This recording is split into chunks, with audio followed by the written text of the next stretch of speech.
Hi, my name's Belinda and I'm the training lady, and today I would like to show you how to remove a page break in Microsoft Word. Now, all I've got here at the moment is a little sample document that does have some page breaks in it, and I just want to go through and show you and explain some of the things to be aware of when you're dealing with page breaks. Now, the first thing is understanding what a page break does. Now, a page break allows you to choose where one page will end and the next page will actually begin. So this is great for you to be able to balance out a document so that headings are starting at the top of a page and you don't have sections of content which are being split across multiple pages. Makes it much easier to kind of deal with in that instance. Now, the other thing to be aware of too is that Microsoft Word has 7 different types of page and what we call section breaks. Now, these different types are used depending on the scenario of what you're trying to do in your document, but the main one that we're going to deal with here is obviously the standard page break. Now, I'm just going to go through my document quickly and I'm going to just identify some of the areas that potentially might have a page break because it's important for you to be able to see what you might be dealing with in your document. Now, if I scroll through a little bit here, you can see that at the bottom of page 1, I do have quite a large blank space. And I can safely assure you that there is a page break in there. Another technique that I have seen quite a bit in training sessions is that clients use the enter to add in blank paragraphs. So essentially you're pressing the enter key multiple times, it's adding in these blank paragraphs, and it therefore forces the content down onto the next page.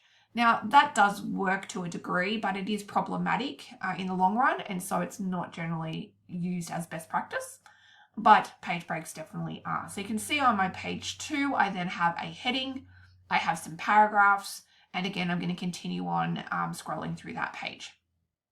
Now, what I'm finding at the bottom of page 2 is I do have a little bit of a gap here. It's not massive, but I do think I could fit my results for 2025 heading up there along with the little paragraph that it has.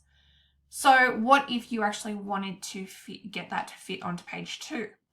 Now, the first thing we need to do is you need to be able to see the page breaks because they are invisible in the document, as I mentioned, by default. Now, Microsoft Word has this amazing little troubleshooting feature that we can utilize called paragraph markers or formatting markers. Now, they actually show up various different bits and pieces in your document that give you a bit of a heads up and an idea about how that document has been created. This tool is fantastic for troubleshooting styling issues or inconsistencies in what your formatting looks like. So what we want to do is we want to activate those markers so that we can actually see our page breaks, and so it makes it easier for us to remove them. Now, I am on the home tab of this Microsoft document at the moment. I'm in the home tab. I'm going to go to the paragraph group of buttons here. And what we want is the one in the top right corner. Looks like an actual paragraph marker. It's a little backwards kind of P symbol. Now, another option that you do have is there is a keyboard shortcut for this. Now, if you want to use the shortcut, it is Control, Shift, and then the number 8. The number 8 has the asterisk on it, and that's the one that we want. So I can use that keyboard combo if I want, or I can just go and press the little icon if I want to from the ribbon. And you can see straight away that now the markers are all showing up. Now, the big ones you're going to see quite frequently are the paragraph markers themselves. So that again shows you where somebody has pressed enter on the document. And then the other one you'll see is between every single word, you have a little dot. All right, that lets you know that there's a space between each word. Now, what the other thing it's going to do is show us any page breaks. Now, the page break appears as a dotted line. It does have the name or the type of break that it is, so it will identify whether it's a page break or a section break. All right, but I can see it is on its own little kind of line or paragraph there. Now, what you might also find, and I'm just going to manually manipulate this, is that sometimes the page break has been added to the end of the actual paragraph on that document. Now, that's perfectly fine. There's no problem with it being like that, but it just shows you that it does potentially look different from document to document. Now, if I do have that here and I want to get rid of it because I do want that next heading to pull itself back up into this page, I need to delete it. Now, you can delete it either from the left-hand side by putting your cursor in that position or on the right. Now, depending on which side you go to, depends on which key you will now press on the keyboard. Because if I go to the left-hand side, I'm going to use the delete key on the keyboard because the delete key will delete from my cursor to the right. If I pull my cursor on the right side of the page break though, this time I'm going to use the backspace because backspace will delete from my cursor to the left. All right, so I'm going to go ahead and do that. And what you'll notice is that I am still left with an empty paragraph marker. So my heading has not moved, my content has not pulled itself back up onto this page.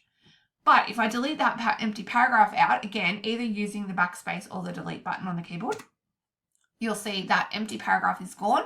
And now it has some room for it to pull my results heading up, and that content's now fitting onto the page. So ultimately, the key to this is being able to see your page breaks so that then you can go through and you can delete them. Now, if I scroll through the rest of this document, I'm going to be able to find that I do have another page break here at the end of this little list.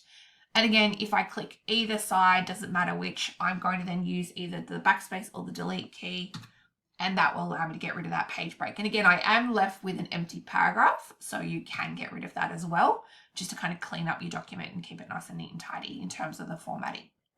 So I hope this helps with dealing with how to remove or delete out a page break in Word. Drop a comment below if you have any questions, and don't forget to subscribe to my channel as well, as I'm going to be adding lots more content on over the coming future. Have a great day.